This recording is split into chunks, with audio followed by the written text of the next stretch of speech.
Une pensée émue, c'est une série de chroniques sur des sujets d'actualité ou non, dans la joie, la bonne humeur et le sarcasme. Aujourd'hui, une pensée émue pour l'enfer. L'enfer, sur le papier, c'est pas foufou. Tu bois de la lave, tu bouffes du feu et tu chies des cendres. Faut avouer que c'est un peu moins bien que le Club Med, quoique celui du Cap d'Agde s'en rapproche pas mal. Mais en vrai, si l'enfer était un festival, la line-up serait très sympa. T'as du Johnny, du Gainsbourg, les Beatles, Jean-Luc Reichmann, Prince, tu peux passer un bon moment. Dans l'idéal, tu fais un petit before en enfer d'environ un quart d'éternité et après tu files au paradis. Bon, après le souci c'est que t'as aussi tout ce qui est dictateur, tueur en série, fan de Vianney et autres sociopathes. Et il va falloir se mouiller la nuque quand tu vas croiser Dupont de Ligonnès qui va te parler de sa réorientation professionnelle dans la construction de terrasses en enfer, spécialité pavé de bonnes intentions. Et je me posais une question. Et si on était déjà en enfer mais qu'on ne le savait pas? Le dérèglement climatique, les guerres qui causent d'autres guerres qui causent d'autres guerres, les collants couleur chair, les bières aromatisées, je suis navré, mais on est à minima dans un monde imparfait et on est peut-être vraiment en enfer. Et je soupçonne certaines personnes d'être de faux humains en mode PNJ de jeux vidéo parce qu'ils kiffent leur vie et ils sont très chelous. Trump, c'est sûr, c'est un PNJ. Ça expliquerait d'ailleurs énormément de choses. Il n'y a que en enfer où Trump peut être le chef de quelque chose. Dans un endroit un minimum réaliste, il est au max sous-adjoint de la compagnie pas très futée qui s'occupe de la cuisson de l'eau des pâtes du maire de Gif-sur-Yvette et une fois sur deux, il rate la cuisson.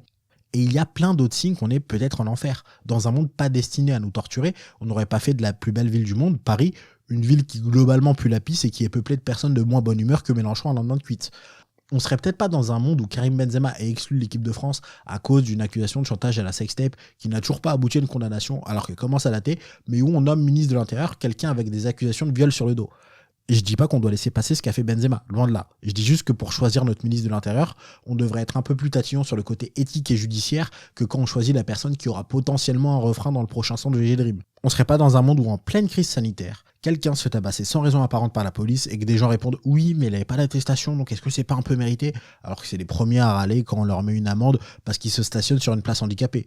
Imagine si en plus on leur mettait une gifle ou qu'on leur faisait une clé de bras. On parlait de quoi déjà? Oui, l'enfer. Alors, je suis contre le concept, parce que la damnation éternelle, je trouve ça un peu abusé. Enfin, c'est très con ce que je vais dire, mais l'éternité, c'est super long. J'ai regardé la série The Good Place, qui est une série incroyable sur Netflix, et il y a un mauvais endroit, l'enfer, et un bon endroit, le paradis. Et ce que j'ai apprécié avec cette série, c'est entre autres qu'elle remet en perspective la notion d'éternité. Et on se rend compte que l'éternité, en plus d'être long, peut enlever toute saveur à tout, dont au bonheur. C'est un peu triste ce que je vais dire, mais ce qui fait qu'on a plaisir à faire des choses, c'est la finitude des choses qu'on a vachement intériorisées. Sans aller jusqu'à dire qu'il faut mourir ou frôler la mort pour se sentir vivre et heureux, je pense que pour pouvoir kiffer ta partie de Molki au bord de Seine avec des gens portant exclusivement des bérets rouges avec des drapeaux de l'URSS issus d'une usine éco-équitable au sud du Pérou, il faut que tu aies dans un coin de ta tête, même inconsciemment, qu'un jour, tu pourras peut-être plus faire de Molki.